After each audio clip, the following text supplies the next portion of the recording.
Types of vector, types of vector पहले समझिएगा ध्यान से इसको।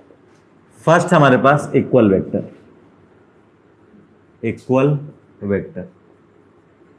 तो इक्वल वेक्टर किसे बोलेंगे? वेक्टर के पास दो चीजें होती हैं, क्या क्या? मैग्नीट्यूड और डायरेक्शन। तो मैग्नीट्यूड भी क्या हो? सेम हो, और डायरेक्शन भी क्या हो? सेम हो। अगर ये दोनों सेम है तो इक्वल वेक्टर होंगे। जैसे कि एग्जांपल में अगर देखा जाए तो मान लीजिए 3 न्यूटन का फोर्स है और दूसरा भी 3 न्यूटन है, ये हमारा करेक्ट है, ठीक है ना। अगर मान लीजिए 3 न्यूटन हमारे पास और ये जस्ट अपोजिट हो गया तो ये इनकरेक्ट है, ये हमारा इक्वल वेक्टर नहीं होगा। क्या ये बात समझ में आई? हाँ या ना? ठीक है। दूसरा हमारे पास example negative vectors, negative vectors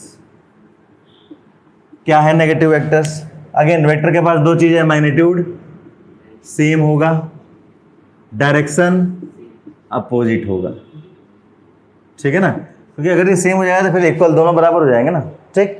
अब इसका एग्जांपल देखिएगा, मान लीजिए हमारे पास 3 न्यूटन है, ठीक है, और अपोजिट मान लीजिए 2 न्यूटन है। क्या ये करेक्ट होगा? क्या नहीं। क्यों? मैग्नीट्यूड भी सेम होना चाहिए और डायरेक्शन बस अपोजिट होना चाहिए। करेक्ट क्या होगा? एक और एग्जांपल ले लेते हैं। 3 न्यूटन है और ये क्या हो जाएगा? 3 न्यूटन, तो ये हमारा करेक्ट हो जाएगा। कौन सा है? नेगेटिव वेक्टर हो जाएगा। ये बात समझ में आ गया।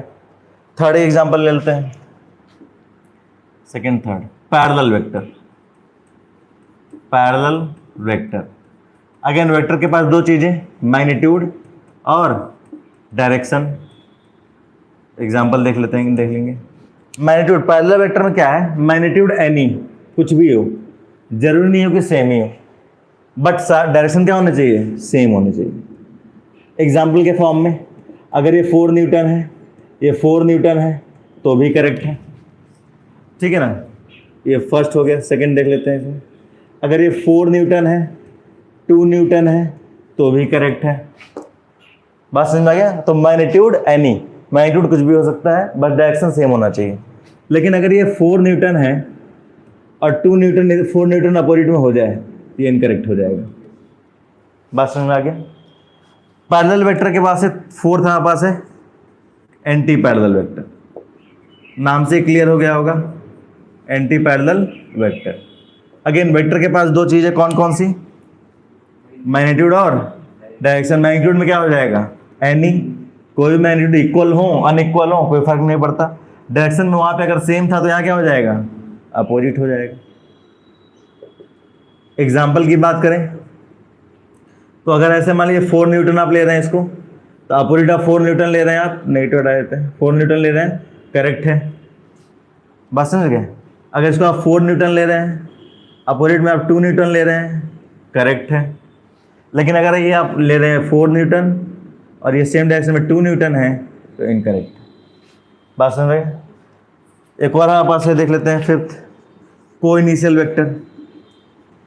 को इनिशियल वेक्टर, इसमें कुछ नहीं होता है, जितने वेक्टर होंगे सबका टेल सेम होगा, सबका टेल सेम होगा। वेक्टर ए हमारे पास है, यहीं से दूसरा वेक्टर बी भी होगा, यहीं से तीसरा वेक्टर सी भी होगा। तो ये सारे क्या होंगे? ए बी और सी क्या होंगे? को इनिशियल वेक्टर। बात समझ में आ गया? क्या डिफरेंस क्लियर है सब में? नोट कर लीजिए। शुरुआत चीज़ें हैं बेसिक से।